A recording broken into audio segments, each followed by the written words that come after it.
দেখেন, আমি প্রতিহিংসার রাজনীতিকে বারংবার আমরা নিরুৎসাহিত করেছি, কিন্তু আপনি বারবার আমাদেরকে সাধারণ শিক্ষার্থীদের ব্যানারে আপনারা আমাদেরকে আঘাত করেছেন।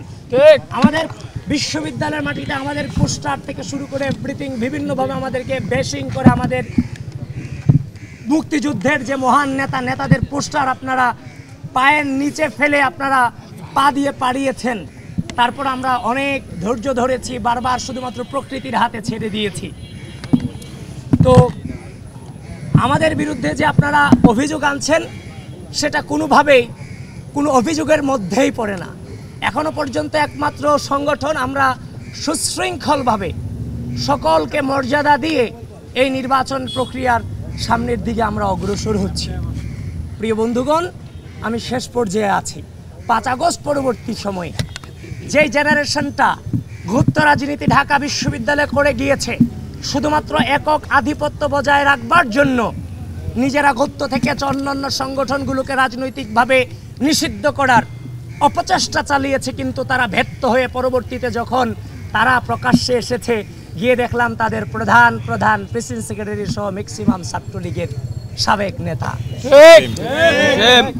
এখন 5 আগস্ট পরবর্তী সময় আমরা এই জেনারেশনটা কখনো কল্পনা করিনি যে তারাও তাদের যে পূর্বসূরি মুক্তিযুদ্ধ সম্পর্কে ধারণা তৈরি করে তারা এটাকে অন করে, এটা আমরা চিন্তা করি না। আমরা ভেবেছিলাম আমরা একই জেনারেশন, কিন্তু 5 আগস্ট পরবর্তী সময় ঢাকা বিশ্ববিদ্যালয়ের মাটিতে রাজাকার শব্দটাকে জেনারেলাইজেশন করুন।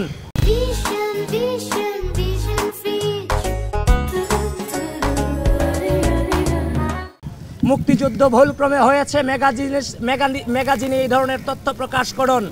জাতীয় সঙ্গীতকে অবমাননা করুন। টিএসসিতে দাঁড়িয়ে যারা স্বীকৃত রাজাকার, বিচার প্রক্রিয়া নিয়ে অবশ্যই প্রশ্ন আছে, কিন্তু যারা স্বীকৃত রাজাকার তাদের তো ছবি আপনি টিএসসিতে টানাতে পারেন না। এবং টিএসসিতে হচ্ছে যে নারীদের ছবি জুম করে তুলে বিভিন্ন নারী বিদ্বেষী যে আচরণ।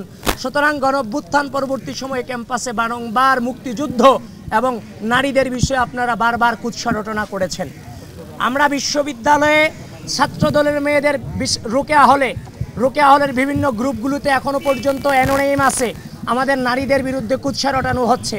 তারপর হচ্ছে মেয়েদের নখের বড় বড় ছবি হল গ্রুপে পোস্ট করে থ্রেট দেওয়া হচ্ছে।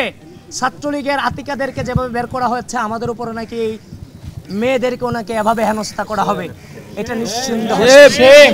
বিশ্ববিদ্যালয় প্রশাসনকে অনুরোধ করছি, এই উগ্র আচরণগুলো যারা করছে তাদেরকে আপনারা কন্ট্রোলে আনেন, নির্বাচনের লেভেল প্লেইং ফিল্ড নিশ্চিত করেন।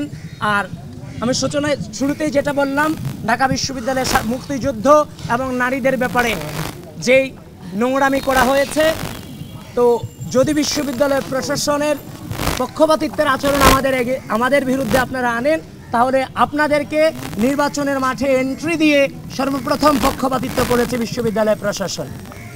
প্রিয় বন্ধুগণ, আমাদের এই পর্যন্তই ছিল আজকের কথা।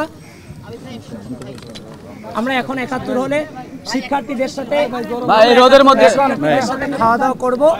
আর এই 71 হল কিন্তু ওই হল যেই হল থেকে ছাত্রলীগের প্রতিরোধ সূচনা হয়েছিল, যার সর্বাগ্রে আজকে আমাদের যে প্যানেলের এজিএস তানভীর আল হাফিজ সাহেব ছিল, ডিসি চত্বরে ছাত্রলীগের নির্মম হামলার শিকার হয়ে বাপায়ে মারাত্মক লেভেলের ইনজুরি।